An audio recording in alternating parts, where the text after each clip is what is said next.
کے پاس. ٹھیک ہے زید صاحب، اقبال عاشق رسول بہت بڑے، یہ ہم سب جانتے ہیں، اور آپ نے بھی یہ فرمایا، اور قائد اعظم کا یہ کوٹیشن آپ نے دیا. اقبال ایک لیڈر کے طور پر سامنے آتے ہیں، ایک بڑا لیڈر، اور آپ نے یہ فرمایا 20ویں صدی کا، اس میں کوئی شبہ نہیں، بہت بڑے لیڈر. اقبال کی پوری زندگی میں اتباع سنت نہیں ملتی، تو کیا کوئی مسلمان لیڈر جو دین کا نام لیوا ہو، جو مسلمانوں کو درد کو محسوس کرتے ہوئے روتا ہو، جو ہمیشہ یہ بات کہتا ہو کہ یہ دین اظہار کے لیے آیا ہے، وہ لیڈر اتباع سنت رسول نہیں کر رہا، تو یہ کردار میں اور گفتار میں فرق نہیں ہوگا؟ دیکھیے، پہلی بات تو یہ کہ جج کرنے والے میں اور آپ تو نہیں ہیں. جج کرنے والے تو اللہ کے رسول ہیں اور اللہ کے بندے ہیں. ہم آپ کو مثال دیتے ہیں، ایک واقعہ سناتے ہیں ہم آپ کو. دیکھیے یہاں پہ یہ اسپرچول ڈائمنشن کی بات آ جاتی ہے، چونکہ اقبال بہت بڑا ایمفسس کرتے ہیں روحانی ڈائمنشن پہ. جب فلسفہ خودی کی بات کرتے ہیں، خدا کے ترجمان اور خدا کے رازدار ہونے کی بات کرتے ہیں. جسٹس جاوید اقبال کی پروگرام سے پہلے ہم اور آپ بات کر رہے تھے کہ جنہوں نے خوبصورت کتاب علامہ اقبال کے اوپر لکھی ہے، زندہ رود، ان کے بیٹے ہیں ماشاءاللہ اعلیٰ ترین تعلیم یافتہ ایک پڑھے لکھے مسلمان پاکستانی. انہوں نے اپنے باپ پر ایک کتاب لکھی، اور ایک واقعہ میں آپ کو سنانا چاہوں گا، 2 منٹ یہاں لگیں گے. اس کتاب میں واقعہ لکھتے ہیں کہ اقبال نے اپنے والد کو ایک خط لکھا اور کہا کہ میرے ساتھ ایک عجیب روحانی تجربہ اور واقعہ ہوا، اور میں آپ سے رائے لینا چاہتا ہوں. ان کے والد ان کے روحانی مرشد بھی تھے. لکھتے ہیں اقبال نے لکھا کہ میرے پاس کشمیر سے ایک سید زادے آتے ہیں اور آ کے میرا چہرہ دیکھتے ہیں اور بے اختیار رار و قطار رونے لگتے ہیں، اور میں سمجھا کہ یہ ضرورت مند ہے. میں نے چاہا کہ ان کی کچھ مدد کروں، تو انہوں نے کہا نہیں، مجھے مدد کی ضرورت نہیں، میرا خواب سچا ہو گیا اس لیے روتا ہوں. اقبال نے کہا اپنا خواب سنائیے. کہنے لگے میں نے خواب دیکھا کہ حضور صلی اللہ علیہ وآلہ وسلم جماعت فرمانے کے لیے تشریف رکھتے ہیں، اور پیچھے انبیاء اور اولیاء کی جماعت ہے، لیکن جماعت نہیں کرائی جا رہی، اور حضور بار بار مڑ کے یہ پوچھ رہے ہیں کیا محمد اقبال آ گیا؟ اور پھر کسی فقیر کو بھیجا جاتا ہے، وہ اقبال کو لے کر آتے ہیں، حضور اپنے ساتھ کھڑا کرتے ہیں، اور پھر جماعت شروع ہوتی ہے. میں نے وہ خواب دیکھا تو میں اقبال کو ملنے آیا ہوں کہ وہ اقبال کون ہے، خواب سچا ہے، اب میں نے چہرہ پہچان لیا اس لیے روتا ہوں. یہ بات جسٹس اقبال نے لکھی ہے. یقیناً ٹھیک ہے، یہ آپ نے بہت اہم واقعہ یہاں پر پیش کیا. زید صاحب ایک اور واقعہ، یہ تو اقبال نہیں کہہ رہے نا، لیکن وہ واقعہ جو اقبال بیان کر رہے ہیں، میں وہ واقعہ پیش کرتا ہوں آپ کی خدمت میں. علامہ اقبال میٹرک کا امتحان دے رہے تھے، ان کے والد آتے جاتے ان سے کہتے کہ میں تم سے ایک بات کہنا چاہتا ہوں، لیکن تم میٹرک کا امتحان پہلے دے لو. جب امتحان دے دیا اقبال نے، تو اقبال گئے والد کے پاس اور ان سے دریافت کیا کہ آپ مجھ سے کوئی بات کہنا چاہ رہے تھے، وہ بات کیا ہے؟ تو اقبال کے والد نے یہ فرمایا کہ بیٹا جب بھی قرآن کریم پڑھو تو یہ سوچ کر پڑھو کہ یہ تم پر نازل ہو رہا ہے. میں آتا ہوں اب اسی سوال کی جانب. یہ 2 واقعات ہو گئے، یہ ایک تیسرا واقعہ بھی اجازت دیں، لیکن میں چاہتا ہوں کہ واقعات سے ذرا گریز کرتے ہوئے ہم ذرا حقیقت کی طرف آئیں. اقبال کیا عملی مسلمان تھے؟ کیا اسلام اس بات کا نام نہیں ہے کہ اپنا دل، جگر، جان، مال، عزت، آبرو اللہ کے دین کی اور حضور کے آبرو پر قربان کر دی جائے؟ کیا اتنا ہی کافی ہے؟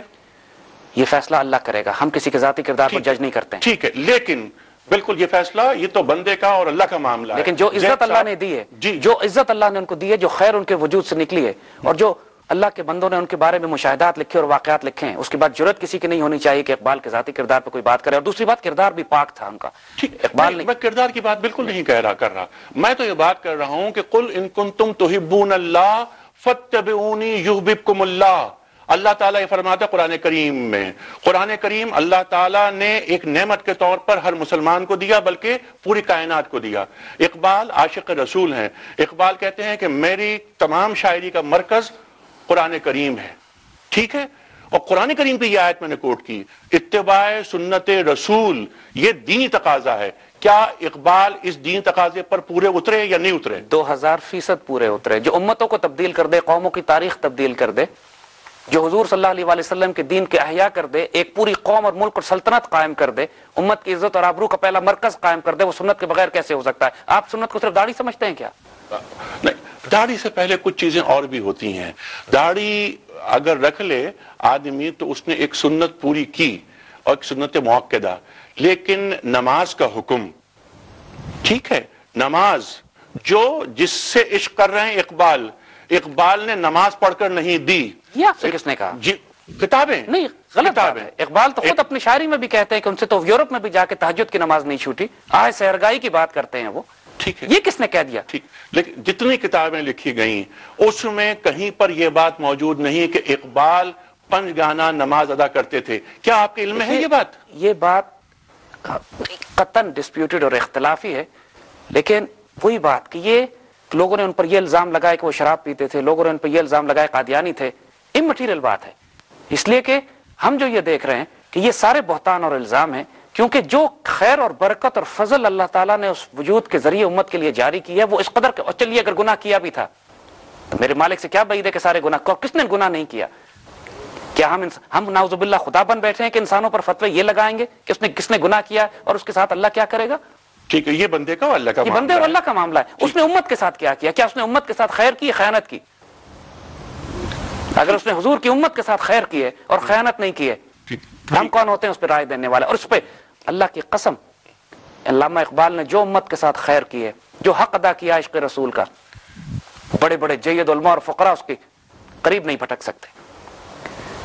کوئی وجہ تھی کہ اللہ تعالیٰ نے پاکستان کا نظریہ، پاکستان کی سوچ، پاکستان کی فکر اور پوری امت کو بیدار کرنے کا اور خوشخبریاں اور بشارتیں دینے کا فریضہ، وہ سعادت، اللہ محتاج نہیں ہے، وہ غنی ہے، وہ کسی سے کام لے سکتا ہے، لیکن یہ سعادت اقبال کے نصیب میں کیوں آئی؟ کیونکہ وہ اقبال کام کے لیے چن لیے گئے تھے. مطلب یہ کہ وہ ہو سکتا ہے کہ اللہ تعالیٰ کسی شخص سے کوئی بڑا کام لے لے، لیکن ضروری نہیں ہے کہ وہ عملی مسلمان بھی ہو.